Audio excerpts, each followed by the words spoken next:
جہاں سے میں باری باری بات کر لیتا ہوں. پچھلے سال آئینی بینچ بنائی آپ نے یہ کہہ کے کہ دیکھیں بوجھ بہت زیادہ ہے, اپیل سپریم کورٹ کو سننے دیں, آئینی بینچ الگ ہو جائے گا تو معاملات بہت بہتر ہو جائیں گے. آئینی بینچ نے ایک سال میں 3 فیصلے دیے ہیں, اب آپ کانسٹیٹیوشن کورٹ بنا رہے ہیں, آئینی کورٹ بنا رہے ہیں یہی کہہ کے کہ دیکھیں بیک لاگ زیادہ ہے اور آئینی کیسز کو وہاں پہ جانا چاہیے. کیا منطق ہے اس کی؟ نہیں, اس میں دیکھیں نا, یہ ٹوٹل جو لٹیگیشن ہے سپریم کورٹ میں یا نمبر آف کیسز ہے, اس کے 5% جو ہے وہ کانسٹیٹیوشنل پٹیشن ہوتی ہیں, تو ٹائم وہ جو ہے وہ 50-60% لے جاتی ہیں. تو یہ ٹھیک ہے, علیحدہ ججز ہوں گے, وہ جو ہے وہ اس معاملے کو نپٹاتے رہیں گے. باقی جو سپریم کورٹ کے علیحدہ تمام ججز مطلب ججز ہوں سپریم گے کورٹ جن سے کی ہٹ کر ہوں گے یہ ججز, اور یہ کیا سابق ججز بھی جی ہو ہٹ سکتے کے ہیں؟ ہوں گے, ہٹ کے ہوں گے. اچھا, مطلب یہ 34 کی اب آپ نے جی کر دی ہے, تو سابق ججز بھی ہو سکتے ہیں اس میں؟ جی, سپریم کورٹ کے ججز میں سے ہی جو ہے وہ کانسٹیٹیوشنل کورٹ کے ججز کا تقرر ہوگا. سپریم کورٹ کے ججز میں سے مطلب جو حاضر سروس ججز ہیں یا جو ریٹائرڈ ججز ہیں وہاں سے بھی ہو سکتا ہے؟ میرا خیال ہے کہ حاضر سروس ججز میں سے ہی ہوگا, اور ان کی جو ریٹائرمنٹ ایج ہے اسے تھوڑا بڑھا دیا جائے گا, شاید وہ 65 کی بجائے جو ہے وہ 68 ہو. مطلب یہ کیا سرائیں چل رہی ہیں کہ تجویز ہے. کوئی سابق ججز بھی ہو سکتے ہیں یا باہر سے بھی کوئی آ سکتا ہے؟ میں نے تو سنا کوئی ایسن بون کا کہہ رہا تھا کہ شاید وہ بھی چیف جج بن سکتے ہیں آئینی عدالت کے, ایسا کچھ نہیں ہے؟ نہیں, ایسا کچھ نہیں ہے, یہ بالکل یہ صرف جو ہے نا, یہ آپ دوستوں کی پھیلائی ہوئی خبریں ہیں, جس کی وجہ سے 27ویں ترمیم کو آپ نے ایک خوف کی علامت بنا دیا. حالانکہ اب آپ دیکھ لیں, ساری چیزیں آپ کے سامنے ہیں, کچھ بھی نہیں ہے اس میں. سر کچھ بھی نہیں ہے, میں بالکل تو یہی کہہ رہا بڑی ہوں کچھ بھی نہیں ہے, اسی مفید لیے تو اور کہہ رہا تھا کہ اس کا بڑی ڈاکیومنٹ تو بڑی پہلے جو ہی ہے وہ سامنے آ جانا چاہیے بینیفیشل تھا. قسم کی جو ہے وہ امینڈمنٹ ہے. صحیح ہے, لیکن مجھے یہ بتائیں, ابھی بار بار کہتے ہیں کہ دیکھیں یہ تو چارٹر آف ڈیموکریسی میں تھا, چارٹر آف ڈیموکریسی میں جو تصور تھا فیڈرل کانسٹیٹیوشن کورٹ کا, اس کی تو وجہ تھی کہ اس وقت ایک حلیہ بگاڑ دیا تھا اس وقت کے عامر مشرف صاحب نے, اور اس کو ٹھیک کرنا تھا. بلکہ میرے سامنے یہ کھلا ہوا ہے, اس میں لکھا ہوا تھا کہ جو آئینی عدالت بنائی جائے گی وہ 6 سال کے لیے بنائی جائے گی. تو اس کا تو مقصد تھا کہ آئین کا جو حلیہ بگاڑا ہے اس کو 6 سال میں آپ ٹھیک کریں گے, انڈیپینڈنس بڑھے گی. یہاں پہ تو معذرت کے ساتھ آئینی بینچ بنانے کے بعد بھی انڈیپینڈنس بڑھی نہیں, ڈیوائیڈ زیادہ ہوا ہے سپریم کورٹ, اور وہ 6 سال کی مدت تو ختم ہو چکی ہے, عامر کو گیو ٹائم ہو چکا, وہ ایک کانٹیکس تھا اس وقت آئینی عدالت کا. نہیں, دیکھیں اس میں کوئی ڈیوائیڈ نہیں ہے. دیکھیں معاملہ یہ ہے کہ جو کانسٹیٹیوشنل پٹیشنز ہوتی ہیں وہ بڑا ٹائم لے جاتی ہیں, اور کئی مہینے جو ہے وہ ایک پٹیشن جو ہے وہ چلتی رہتی ہے, فل بینچ بیٹھ جاتا ہے, اور باقی سارا معاملہ جو ہے وہ سفر ہوتا ہے. لوگ 15 10 سال جو ہے اپنے کیسز کے فیصلوں کا انتظار کرتے ہیں. تو یہ کنسپٹ پوری دنیا میں ہے کہ کانسٹیٹیوشنل جو ہے وہ کورٹس علیحدہ سے کام کرتی ہیں. تو یہ ایک ایسی چیز ہے کہ جس کا جو ہے وہ سبھی نے جو ہے وہ احاطہ کیا ہے, تو اس کا جو ہے وہ فائدہ ہوگا.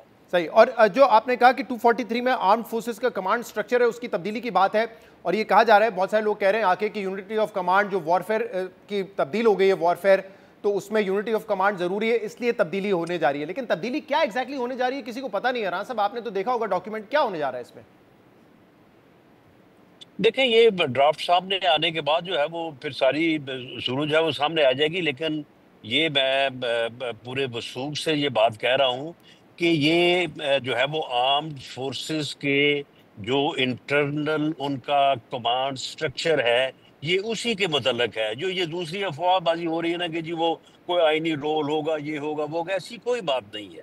یا اس میں جو ہے وہ فیلڈ مارشل کا عہدہ, جو کہ پہلی دفعہ ایک ایسے سپہ سالار کو جس نے جو ہے وہ مار کا حق جو ہے وہ اس میں کامیابی حاصل کی, لیڈ کیا اپنی فورس کو, تو یہ اس کو دیا گیا. اس کا کیونکہ پہلے سے ذکر نہیں ہے کانسٹیٹیوشن میں, اور اس کو جو ہے وہ انکارپوریٹ جو ہے وہ کانسٹیٹیوشن میں کیا جائے گا. تو فیلڈ مارشل کا جو عہدہ ہے اس کو انکارپوریٹ کیا جائے گا. اب تک تو وہ ایک سیریمونیل عہدہ ہے, کیا اس میں کوئی پاورز بھی ویسٹ کیے جائیں گے, اور کیا کوئی کمانڈر ان چیف یا پھر چیف آف ڈیفنس سٹاف ایسا بھی کوئی عہدہ متعارف کروائے جا رہا ہے؟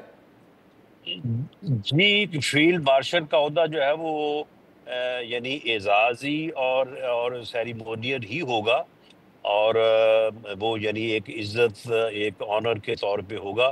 اور باقی جو عہدے ہیں جو ان کا جس طرح سے صورتحال ہے, اس میں یونٹی آف کمانڈ جو ہے اس کو جو ہے وہ پیش نظر رکھے جانے کی انفارمیشن ہے۔ یہ کہا جا رہا ہے رانا صاحب کہ تینوں آرمڈ فورسز کا ایک سربراہ ہوگا، ایک نئی پوزیشن کریٹ کی جائے گی جو کہ تینوں آرمڈ فورسز کے سربراہ ہوں گے۔ ابھی ہے chairman joint chief of staff, لیکن وہ بھی مور اور لیس سمبولک ہے، لیکن آپریشنل کمانڈ کے ساتھ ایک عہدہ ہوگا جو کہ تینوں آرمڈ فورسز کو ہیڈ کرے گا۔ ایسا ہے معاملہ؟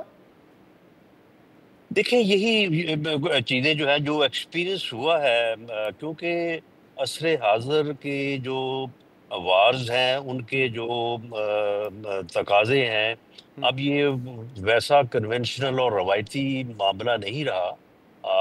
آج کی ضروریات جو ہیں شاید ہم انہی میں بہتر تھے کہ اللہ تعالیٰ نے جو ہے وہ ہمیں فتح دی، ہمیں کامیابی دی، اور ان چیزوں کو جو ہے وہ جو ایکسپیرینسڈ ہوئی ہے تو ان کو جو ہے وہ بہتر طریقے سے جو ہے وہ انکارپوریٹ کیا جا رہا ہے، صحیح، لیکن ہم نے اور اپنے یہ سے انٹائرلی پروفیشنل ہے۔ ٹھیک، اس لیکن میں کوئی ادروائز پولیٹکس یا اور کوئی اس میں ٹھیک ہے، وہ بات ٹھیک ہے، معاملہ لیکن نہیں میں ہے۔ صرف یہ سوال ایک ذہن میں آتا ہے کہ ابھی ہم نے اپنے سے 7 یا 8 گنا بڑی قوت کو شکست دی ہے، اسی کمانڈ سسٹم کے تحت دی ہے، اور دوسری طرف انڈیا میں ایک چیف آف ڈیفنس سٹاف کا عہدہ بھی ہے، لیکن پھر بھی ہم نے ان کو مارا ہے۔ تو یہ ضرورت کیوں محسوس ہو رہی ہے کہ اگر وارفیئر چینج ہو رہا ہے تو ایگزسٹنگ سسٹم جس میں ہم کامیاب ہیں اس کو کیوں تبدیل کیا جا رہا ہے؟